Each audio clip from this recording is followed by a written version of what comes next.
But today we're dealing with a brand that is unique to the channel.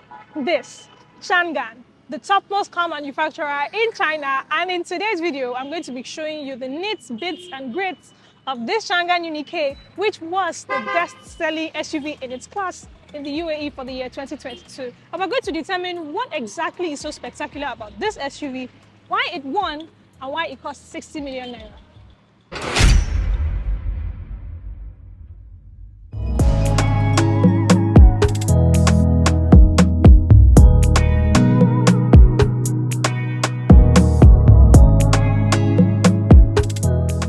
As with most new cars, of course, you get LED headlamps, daytime running lamps, as well as these beautiful fog lamps down there. You have parking sensors all around. This very unique grille that sort of reminds me of the recent generation of the Lexus RX 350. Yes, that's 2024 model, or 23, is it?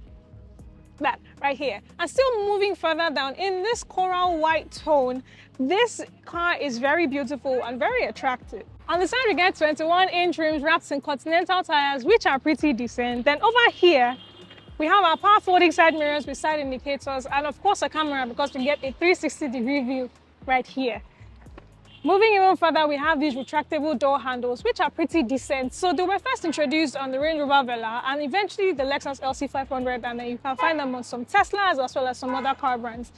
This whole side view is pretty attractive. The only black thing you notice here is this vent, which isn't quite useful. And then you get the slopey fastback design, which gives this car the aesthetics of a fast sports SUV coupe styling, which just is beautiful. And right in here we have some decent amount of space. So what we have is 18 cubic feet worth of capacity, which is pretty decent for an SUV in its class. And if you just take this up, you have some under storage where you have your vulcanizing tools, and even further down there we have a full-size spare tire, which is really cool. You have a Porsche Cayenne Coupe styled rear end, which is very beautiful. So you have this whole light bar that spreads across the back, full LEDs. Then you have this fastback design with the rear spoiler and these brake lights up there, which I find really useful and decent. You also have a rear view camera right here, which I'm going to be talking about inside. Then we get another rear view camera right here for your reverse camera, which is pretty decent. And moving further down, you have quad exhaust tips, which are genuine. Parking sensors to aid your parking, but why is the reverse light all the way down here? Like, that's something that I don't quite like. In the cabin of this Changan Uni-K, you get so much storage.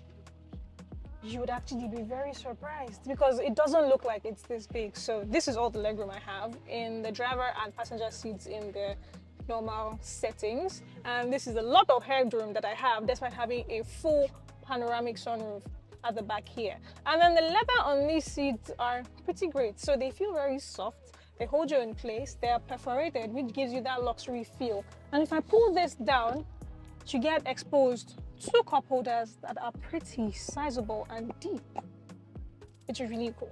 So here still you have two air vents, two USB ports, some storage, and the comfort at the back here is just pretty decent. So as with every new car you get these days, you get a lot of, or some, driver safety and technology features like your TPMS, which is the tire pressure monitoring system. You have your ABS, you have auto hold, e-parking brake, lane departure warning, adaptive cruise control. You know, all of that. They're not exempted in this unit, which is pretty decent.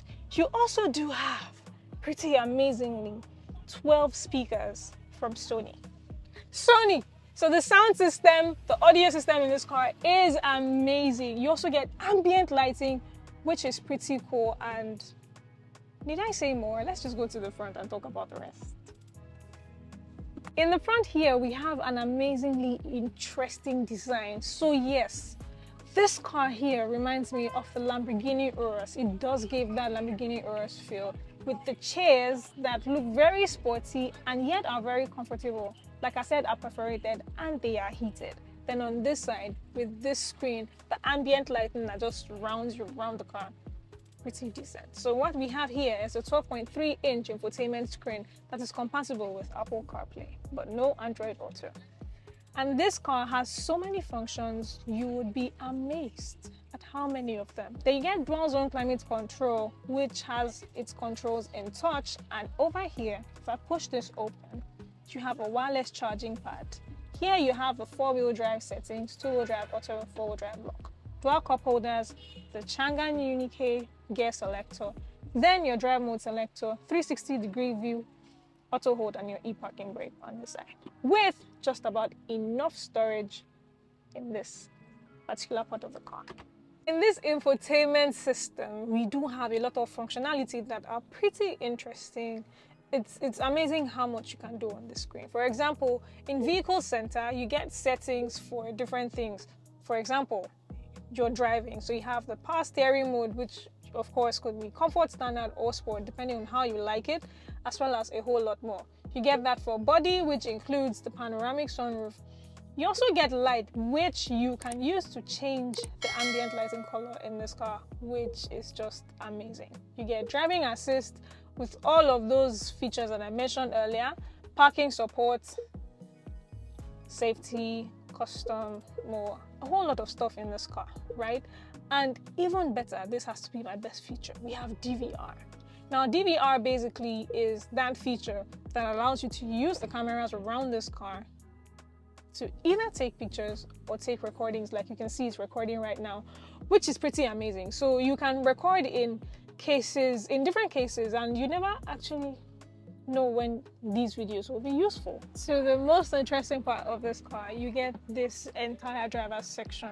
But today we're not going to be starting with the digital gauge cluster or even this dual flat bottom steering wheel. We're going to be starting with the speakers. So remember I mentioned having Sony speakers in this car, just to get them all over the car, but you get them in a unique place on the headrest of the driver. So just in the case where nobody else in the car wants to listen to what I want to listen to, I can change the setting on the screen and have that listen, or have myself listen to just what I want to listen to. So it focuses on just me, and anybody else in the car can listen to anything else they want to listen to from any source that they so please, which is mind-blowing. So of course you get a whole lot of storage still.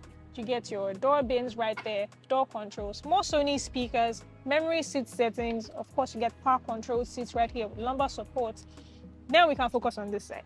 So the first screen shows you, of course, your tire pressure in bar, but I think you can change this to PSI if that is what you prefer. It also tells you what door is open as well as the drivetrain. So this car, you get a 4-wheel drive, meaning you can change from 2-wheel drive and it will show on the screen to auto and then to 4-wheel drive, which is pretty interesting. Then the main screen shows you all of the information it is that you need to know, which is usually found on every digital gauge cluster you find. And then the third screen shows you your drive mode, the particular gear you're selected on, the rev counter, fuel gauge, as well as engine temperature. Now let's come to this. We have a multifunctional double flat bottom steering wheel, which is pretty decent. So on this side, you get your volume controls, your audio controls basically, and this interesting feature. Now remember I said there were 2 cameras at the back? This is where we get to talk about it. If I press this button simply here, you get to see a camera pop up on the third screen, which is the best feature that third screen offers. So this is for visibility at the back, because the rear visibility from here is not the best. So this allows you to see very clearly what you need to see. Then every other button here is for your lane keep assist, your cruise control, and this particular one that's customizable, so you can decide to fix or set whatever it is you need to set with that button. This Uni-K is powered by a 2-liter turbocharged inline 4-cylinder that is mated to an 8-speed automatic transmission that was developed by a Japanese manufacturer, which is really cool. So this car puts up to about 233 horsepower, 390 newton meters of torque, sends all of the power to the 4 wheels via a 4-wheel drive system, like I mentioned inside, and you get a top speed of about 200 kilometers per hour, which is pretty decent. The 0 to 100 time, however, it's pretty slow. So you get about 8.8 to 9.2 seconds, which is really slow technically. But then again, this is not one of those cars you used to run, right? But it's very fuel efficient. So you get all of that and you get a very beautiful and fuel efficient car. You get about 12.5 liters per 100 kilometers, or in MPG, that's about 19 MPG. So what do I think about this car generally? I mean, it looks more European than Chinese, to say the very least. I know that, yes, the front grille looks like the Lexus RX 350, which is Asian. Then the back, of course, looks like the Porsche Cayenne. Then you get the cabin looking like the Lamborghini Urus. So more European than Asian, and more Asian than Chinese, which is really cool, right? Then when we talk about the texture of the car, it feels really good. It doesn't feel like a Chinese car, to say the very least. I mean, the tech in there is pretty decent. The drive and balance, the handling is pretty good, I would say. You don't get a lot of body roll even at, okay, I didn't really push this car, but at low speed, in fact, you don't feel any body roll at all. I can't pretty much say the same for high speeds, but you're not going to be pushing this car, right? Let's now talk about the balance. This particular car here is a beautiful drive when you're going easy. So you're going your easy daily driving, shuttling between 80 kilometers an hour to about 100 kilometers an hour. Easy drive is pretty decent. You hardly even feel the road undulations because it is comfortable. So you get to enjoy your drive in this car, but I can't very much speak for the balance the moment you go above 130, 140 kilometers an hour, because this car wasn't built for that. It's not planted to the ground. And it's an SUV. Right? So now, moving further, the price point. This car is currently selling for 60 million naira excluding VAT here in Nigeria. Would I buy it at this price point? Maybe, but that's not the important thing. The important thing here is, are you going to buy it? Would you buy it? If yes, please tell me in the comment section. If no, tell me your reasons still. But that brings us to this part. Thank you so much for sticking with me up until this extent. If you haven't, please do well to give me a thumbs up. Do subscribe to the YouTube channel, share this video to all and sundry, and I will see you in the very next one.